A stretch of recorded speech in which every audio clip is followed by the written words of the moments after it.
Okay, this is the public comment time on the ordinance on recreational marijuana being dispensed by medical marijuana dispensaries. We have a ton of people here in the audience, and I would ask that we don't have repeats of the same comments, of the same points, because we'll be here all night. We'll limit the discussion by each person to 3 minutes, and if it sounds like we're just repeating over and over again, I'll probably bring the discussion to a halt. So please keep that in mind if you would, and we'll get home sometime tonight. I will take it by the order in which people have signed up. Jim Hoover, 3150 East Devils Lake Road. I'm a property owner, a business owner in Lincoln City. Councilman Sprague, members of the City Council, I was a little miffed earlier when I found out that I had missed the public comment period on your item concerning the changes on ordinance number 2015-10, which is by title an ordinance amending Lincoln City Municipal Code, Title I, General Provisions, Chapter 1.16, Civil Infractions, and Chapter 1.20, Ordinance Enforcement, yada, yada, yada, yada, yada. And then I found out that the time I put in this week in studying this ordinance and talking to people about this ordinance was really for naught, because the city staff had changes to the ordinance that weren't present on the website, so I really wasted about 3 or 4 hours of time that my wife and my clients and my granddaughter and my children would really like to have. What I'm really speaking to here is what these situations look like from our side of the venue and what it looks like from your side of the venue. Councilman Sprague, you made a comment tonight to a whole bunch of people that I've never seen at a city council meeting, that if you want to say something but it's already been said, I don't want to hear it. And that weren't really the words you said, but it was pretty close. And I think if we're in the process or the purpose of getting people involved in government instead of discouraging people to be involved in government, that when somebody shows up at a city council meeting, whether they're saying the exact same thing that somebody else is saying or not, we should applaud them for taking the time.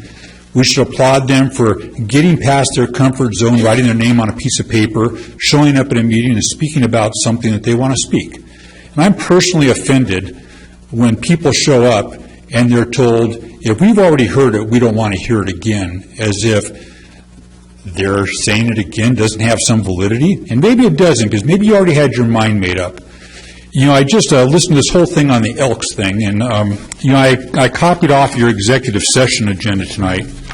And just for the people watching on TV that still might be watching on TV, you know, it's really interesting when you look at these executive sessions, because it says, you know, accessory use enforcement, city insurance services, Chamber of Commerce property. And I don't think people realize how many things get talked about in these executive sessions, but I can only imagine, because I hear more questions about the purchasing of a lift truck come from the council on a $100,000 item than I hear questions come from the council on, you know, whether it's prudent for us to buy a piece of property.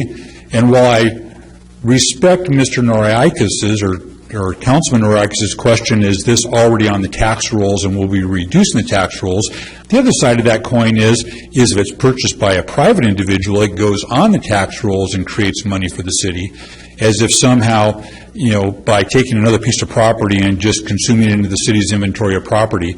But I haven't heard discussion about, you know, a lot of the things that I would think would be really pertinent about it. And yes, I hear all kinds of discussions about a lift truck. So I can only imagine that these go on in executive sessions under the guise of purchasing property, which I think was intended to be discussing the purchase price on a piece of property or discussing whether or not we're going to buy a piece of property.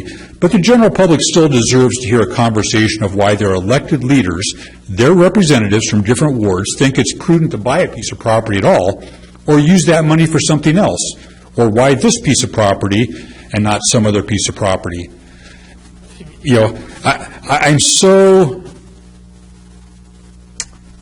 have so little confidence that this is any more at times than a dog and pony show that I actually brought 4 pieces of reading material tonight. I was going to give you the opportunity to listen to me read Finding Nemo, Best Dad in the Sea, Snuggle Buddies, The Cat in the Hat, or The Cat in the Hat Comes Back. Because at times the general public that shows up and gets told, if we've already heard it, we don't want to hear it again, thinks that it's not much good.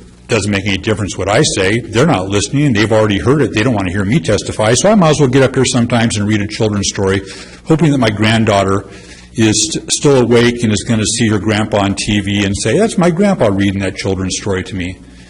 And I just want to share with you that it's easy to sit up there and think you were elected and that you get to choose what any 3 or 4 or 5 of you want to do, but you are elected to represent people in your district. And I believe they deserve to hear the discussion, hear the questions. You know, the one I was going to talk about tonight, this whole long description, it's about 10 lines long. It's the ordinance amending the Lincoln City Municipal Code. Doesn't mention anything about the additional empowerment of all the city staff or all the department heads to enforce the city code or to go into buildings.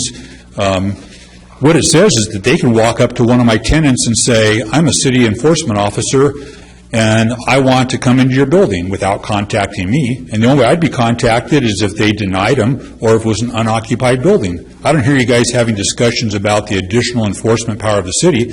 And I know the building officials always been able to do that by the state of Oregon if there's a violation or some public safety issue. But the finance officer, she's a department head. The VCB director, they're a department head. Why should they have the ability to come into these buildings that people have? You know, I would encourage you to put the same effort into this ordinance that you put into the lift truck, and not just come in like you did last time with the first and second reading, or come in this time and say, oh, we're going to make a bunch of changes, so we're really sorry, Mr. Hoover, which nobody said. And really start respecting the time and energy that people are putting in. Thank you very much. Thank you.